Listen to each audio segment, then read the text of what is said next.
Bonjour à tous et à toutes, je suis contente de vous retrouver aujourd'hui pour une nouvelle vidéo dans laquelle on va discuter des angoisses.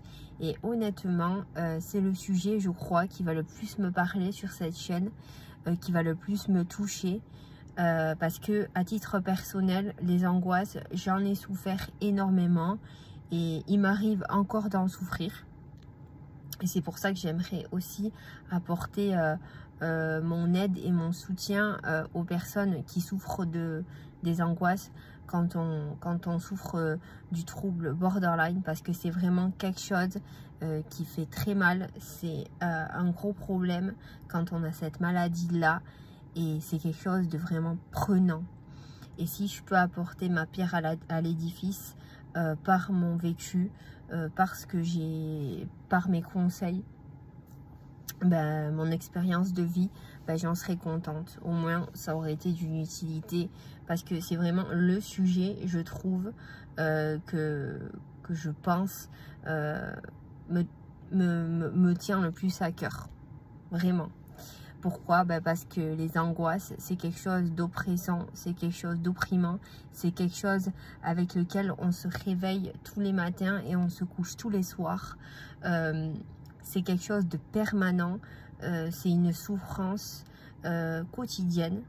Ce sont des angoisses, c'est une angoisse de vie en fait. J'irai même plus loin que ça. La vie ne peut pas être assimilée à de la vie en elle-même, mais plus à de la survie. C'est de la survie. Parce qu'on est angoissé de tout et de rien. On peut être angoissé des choses de la vie quotidienne. Je ne sais pas moi, amener les enfants à l'école le matin, aller au travail, à telle heure. Devoir avoir un rendez-vous important à telle heure. Devoir faire... quelque chose qui est prévu à l'avance, ça va être vécu comme un stress.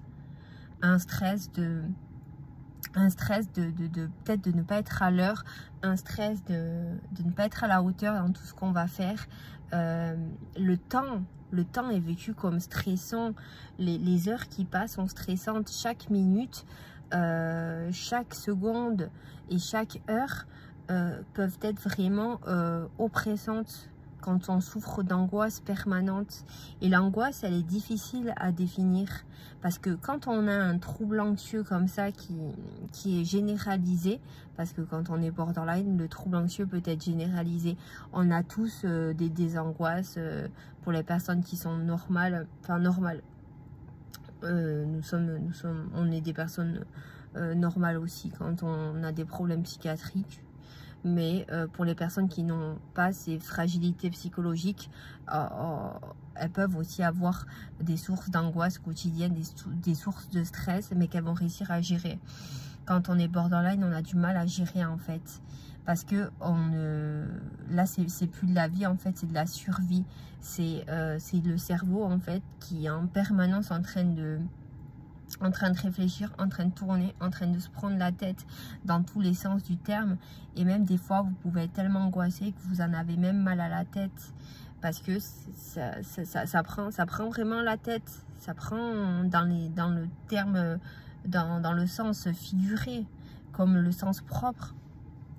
Et ça, c'est difficile à comprendre quand on ne le vit pas. Parce que comment on définit l'anxiété? On la définit... par un stress permanent en fait, se sentir stressé, se sentir cette gorge en fait qui est tout le temps nouée, cette boule qu'on a au fond de soi qu'on n'arrive pas à expulser, cette incapacité à ressentir le bien-être, la détente. Même quand toutes les conditions sont réunies, même quand on est même quand on se fait par exemple masser, quand on est dans quelque chose, dans un spa, dans quelque chose qui est propice à la détente, on est quand même angoissé, on n'est pas tranquille. Sentir son cœur battre fort, sentir ses pics d'adrénaline quand on est sans cesse soumis à l'angoisse, c'est difficile, c'est vraiment très dur à vivre. avoir son rythme cardiaque qui est élevé tellement l'angoisse en fait est prenante. Sentir qu'on n'arrive pas à profiter pleinement de la vie parce qu'on n'est pas tranquille. Quand on nous dit vas-y profite de la vie, la vie est belle, profite, t'es jeune, mais chaque moment passé, même un moment en famille, entre amis ou avec son conjoint, sa conjointe, je ne sais pas, va être vécu comme angoissant, peut-être perçu comme angoissant. Parce qu'on est angoissé même d'être en société. Se sociabiliser est angoissant.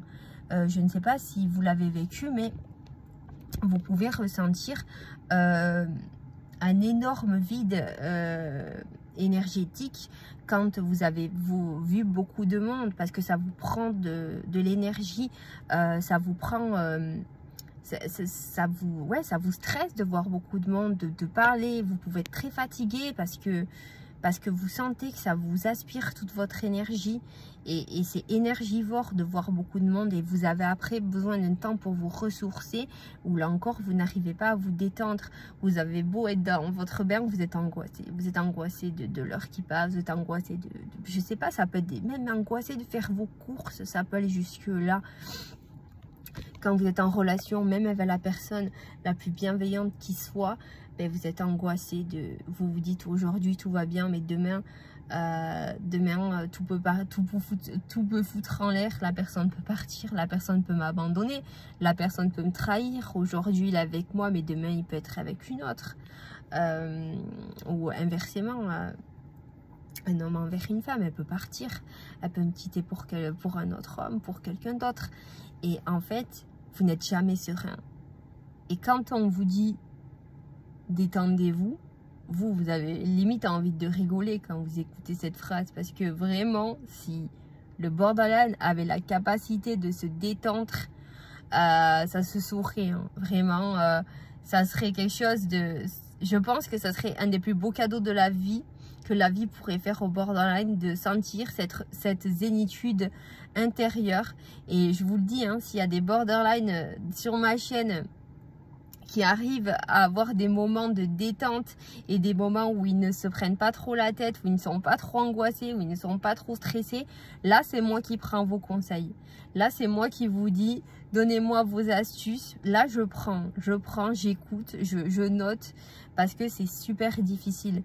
Même moi qui donne des conseils, je vous jure que les angoisses, c'est ultra dur à vivre. On va se coucher, on n'est pas forcément... on a du mal à s'endormir quand on va dormir. Dormir est censé être reposant. La nuit est reposante. Et on peut avoir du mal à s'endormir parce qu'on pense à tellement de choses qui nous angoissent. Et on peut être angoissé aussi pour nos proches. On a peur qu'il leur arrive quelque chose. On est angoissé du futur. Est-ce qu'ils vont être à nos côtés tout le temps? Est-ce qu'ils vont rester en bonne santé? Est-ce que je vais rester en bonne santé? Que va-t-il m'arriver dans quelques temps? C'est vraiment des angoisses en fait de tous les jours. Et quand on ressent cette angoisse-là, on est... excusez-moi, parce que je suis dans ma voiture. On est vraiment... ça m'a déconcentré du coup. Ouais, on se sent mal. On se sent mal de ressentir ça.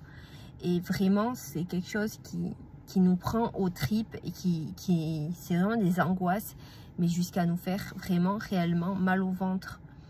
Et l'angoisse, elle peut tellement aller loin qu'on peut angoisser de devenir fou. Ça aussi, c'est une angoisse. On peut même avoir des phobies d'impulsion. Des phobies d'impulsion, ce sont des phobies où on a peur limite de commettre l'irréparable, de devenir fou en fait, de perdre le contrôle parce qu'on sent qu'on peut le perdre à tout moment en fait. Et du coup, en fait, c'est qu'une illusion, c'est un leurre parce que en fait, si vraiment on était fou, on se poserait pas la question. est-ce qu'on est fou ou pas justement. Vous voyez ce que je veux dire? Elle est là toute la nuance. Mais ça peut aller très loin. On peut se dire, mais je vais devenir fou en fait, à me prendre la tête comme ça, à trop angoisser. J'ai peur d'être une mauvaise personne, j'ai peur de faire du mal, j'ai peur qu'on me fasse du mal. Vous voyez, on peut en arriver à des tendances vraiment parano. Mais moi, je vous rassure, si jamais vous souffrez de ces phobies, peut-être d'impulsion, de devenir fou, tellement vous angoissez, sachez que déjà, vous n'êtes pas fou, parce qu'un vrai fou ne se demande pas s'il est fou ou pas. Il fait ses folies et il se dit pas est-ce que c'est bien ou est-ce que c'est mal. Quand on est angoissé, quand on a peur soi-même d'être fou, on va pas se dire justement on se remet en question, on se dit mais non, mais je pourrais jamais faire ça. Je ne suis pas comme ça, je ne suis pas quelqu'un de mauvais, vous voyez. Et rien que le fait de se poser la question exclut toute folie, vous voyez. Donc je sais que c'est difficile à comprendre, mais vraiment pour ceux qui ont connu ces angoisses extrêmes, c'est là que quand on arrive à un pic d'angoisse à ce point, ou à se demander si on va devenir fou tellement on souffre en fait, c'est vraiment essayer de se rassurer, essayer de se dire non, je ne suis pas fou, sinon je ne me poserai pas la question. Vous voyez, les gens qui sont profondément fous ne se posent pas la question du bien ou du mal en fait. Et là, quand on est soumis à un stress extrême, oui, ça peut arriver. Oui, on peut avoir peur de perdre le contrôle, parce que en réalité, le contrôle, quand on est borderline, on veut l'avoir sur tout, mais on l'a sur très peu de choses. On l'a sur très peu de choses. Et sur le stress, c'est très difficile de l'avoir. Et c'est pour ça que dans les solutions que j'aimerais vous proposer, c'est avant tout de vous rassurer. Vous n'êtes pas fou, vous n'êtes pas seul à ressentir ces angoisses immenses. Vous n'êtes pas seul à assimiler de la survie quand il y a de la vie. Et je pense sincèrement qu'il faut prendre le bonheur dans les petites choses. Je pense pas qu'il faut absolument viser quelque chose de très haut. Je pense qu'il faut se contenter des petits plaisirs de la vie qui font le bonheur en fait, et qui peuvent favoriser la détente et calmer les angoisses. Moi, pour ma part personnelle, ça va être mes pains au chocolat le soir avant de dormir, avec ma petite tisane, avec mon chat par exemple, devant ma télé, à regarder quelque chose que j'aime, avec le calme de la rue, de la nuit. Oui, c'est un des rares moments où je ne sens pas cette angoisse en moi. C'est un des rares moments où je souffle en fait. Et ça peut être quelque chose comme ça pour vous, ça peut être autre chose. Si vous avez de la chance d'avoir la mer à côté, allez regarder un coucher de soleil. Rien de plus beau qu'un coucher de soleil ou un lever de soleil si vous êtes plus matinal. Faites des choses qui vous sentez que vous vous ressourcez, même si je suis consciente que quand vous faites ces choses-là, vous avez encore ce stress de est-ce que j'arrive vraiment à me détendre? Est-ce que je suis vraiment détendue? Vous avez toujours cette question-là, et c'est même pas une question, c'est une affirmation, parce que vous allez avoir du mal. Mais il y a tout le temps des choses. Pour moi, le bonheur se trouve dans les petites choses de la vie du quotidien. Voir des personnes qui vous apaisent, pas des personnes qui vous stressent encore plus, qui vous pompent votre énergie. Essayez de ne pas viser trop haut. Quand vous avez du mal à vous sociabiliser, commencez par voir 1, 2 personnes à la fois. N'allez pas non plus dans un truc blindé où vous savez que vous allez sortir de là complètement vidé de votre énergie, parce que vous êtes quelqu'un d'hypersensible et que concrètement vous aspirez toutes les énergies en fait. Vous êtes une éponge émotionnelle. Essayez de voir le bonheur et l'apaisement dans les petites choses. Ça peut être tout con, comme par exemple le parfum de la lessive qui sort de la machine à laver, des senteurs, le bruit de la forêt, sentir la nature, faire une randonnée, aller voir les animaux. Moi je sais que j'adore les animaux. je trouve que les animaux sont plus humains que les êtres humains. Ce sont des êtres humains, mais des fois, je trouve que les animaux, je m'entends mieux avec les animaux qu'avec les humains, tout court, les hommes. Essayez de voir qu'est-ce qui, au quotidien, vous procure un semblant d'apaisement. Parce que ça va être difficile d'atteindre la détente la plus complète possible. Mais essayez de profiter de ces petits instants que vous sentez bénéfiques pour vous, pour faire une pause dans ces angoisses qui sont permanentes. Et non, vous n'êtes pas seul à ressentir ça. Et non, ce n'est pas une fatalité. Et essayez d'accepter déjà que vous n'êtes pas fou de ressentir tout ça. Il y a une raison à tout ça. Il y a une raison à ce stress permanent. Et essayez de vous dire que c'est pas une fin en soi. Il y a tout le temps des choses qui peuvent vous amener à vous détendre, qui peuvent vous amener à profiter un peu de la vie, à alléger un petit peu votre fardeau que représentent les angoisses en fait dans votre vie. Apprenez à prendre le bonheur là où il est et essayez de continuer à survivre. Mes abonnés borderline, même si je sais que c'est extrêmement difficile et que c'est pas facile. Moi je suis de tout cœur avec vous et j'espère que cette vidéo vous aura été utile. Alors j'ai été un petit peu déconcentrée parce que je suis sur un parking et il y avait une dame qui regardait depuis tout à l'heure et je comprenais pas trop ce qu'elle voulait. Du coup j'ai un petit peu perdu le fil de ce que je disais. Mais je ne vais pas couper la vidéo pour autant. Et moi, je vous dis à très bientôt pour une nouvelle vidéo. Toujours dans la spontanéité. Je n'ai rien préparé. Là, ça laisse vraiment la place au direct et aux aléas de ce qui peut se passer quand on est dehors. Ça change un petit peu de la salle de bain avec le chat à côté. Donc, n'hésitez pas à laisser vos commentaires. N'hésitez pas à faire des propositions parce que les vidéos que je fais sont souvent des réponses aux questions que vous me posez. Donc voilà, je vous fais des gros bisous et je vous dis à très bientôt.